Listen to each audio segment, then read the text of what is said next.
This is a geometry lesson on kites. We'll start with the definition of kites. A kite is a quadrilateral with two pairs of consecutive congruent sides, but the opposite sides are not congruent.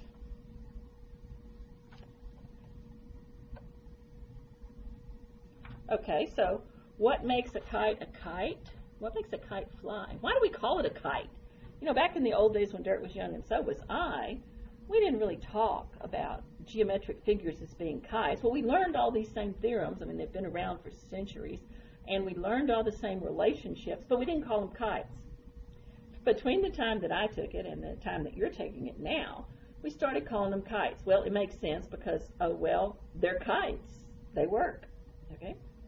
How did that come to be? Well, they started calling it kites because they look like kites.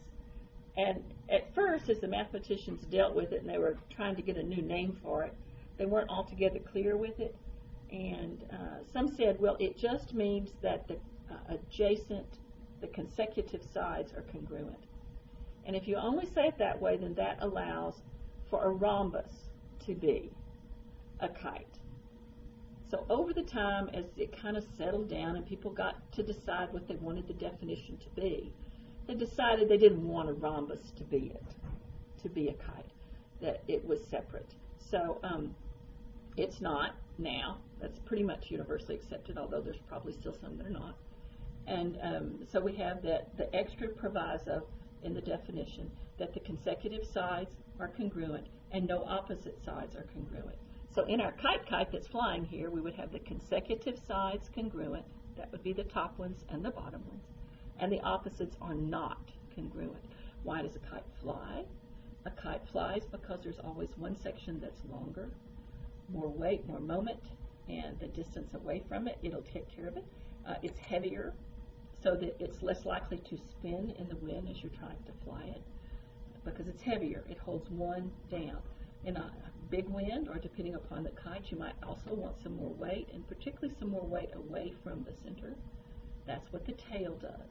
The tail adds that extra weight, and when you get to calculus and when you get to engineering, you'll understand it a little bit better exactly mathematically why that works, but it does keep the kite flying, which is really handy.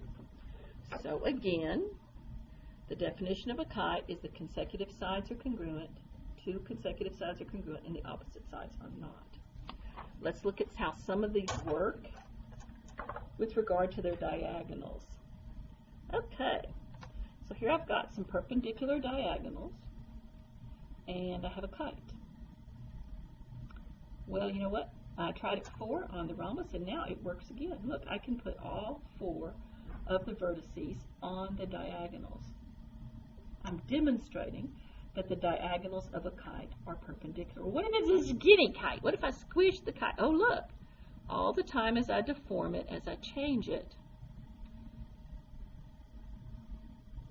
the diagonals stay perpendicular, and each of the vertices is always on one of the diagonals. So this is, again, is going to make our calculations a lot easier because all of these triangles that are formed inside are all right triangles. And so Pythagoras is really handy here. We'll be using for the kites. Okay, so that's the side lengths the same, the side lengths the same, and they're not the same from the top to the bottom when you're oriented as a flying kite. The diagonals are always perpendicular. Can we prove this? Yes, we can prove it with congruent triangles. And we're not going to do that at the moment. If you're doubting it, come see me.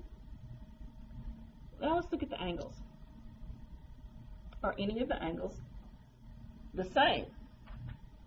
Look as I move it. The top and the bottom and the sides.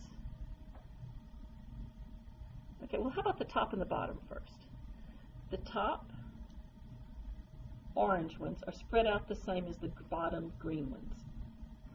Since they're spread out, they open to the same distance, but they're shorter. The angle will always have to be larger in order to make a triangle. And the bottom ones, the green ones, are longer. Since they open to the same distance, they will always have to be a smaller angle here to scrunch up and meet up where the orange ones are. These will never be the same. The top one of a kite as it flies will always be larger than the bottom of the kite as it flies where the tail goes. Okay, let's look at the two sides. One thing you can notice again that helps with the kite flying is the same amount of area is on the left and the right, which makes it easier to balance. Well, the same amount is there. Even as I change it, it stays the same amount. And this angle, look, as it goes, it stays the same. Why is that? Well, you can deal with it with congruent triangles and corresponding parts. You can also do with it kind of gut level and saying, as one side is taken away, the other side is given. As it comes from here, it goes here. And to see how it goes, it's all uniform because the top two are the same length and the bottom two are the same length. So as it operates, the angles stay the same because the rate that as it changes stays the same on both sides. So what do we have there? That's kind of a shortened version from the gut level of why it works. Here's the theorems. In a kite, the diagonals are always perpendicular. And in a kite, exactly one pair of opposite angles are congruent. And when it's a flying kite, it's not the top and the bottom one, it's the two side ones when it's in the flying orientation. So the diagonals are perpendicular, just like in rhombus, but not in rhombus. Only one set of opposite angles are congruent. The other ones are not. So let's look at how the angles work out here, some examples.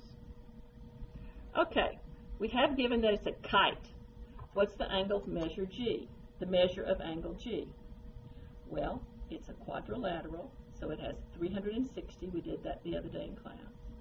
Subtract off the 140. That'll leave 220.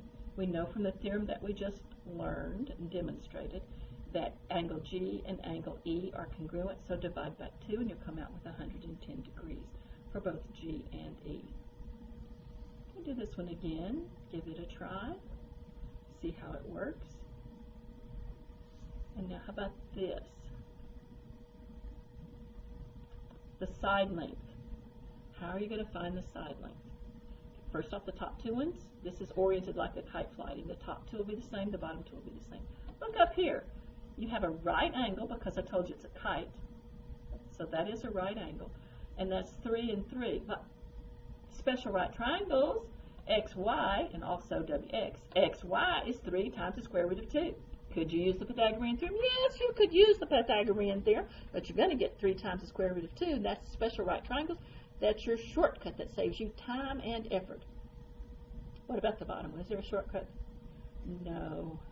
They might be trying to see if you want to be suckered into saying that one's 4 because it's a 3 and 5. Remember how we memorized the Pythagorean triples?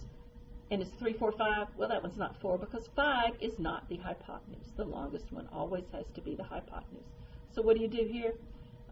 3 squared plus 5 squared, take the square root. That'll give you the length of YZ.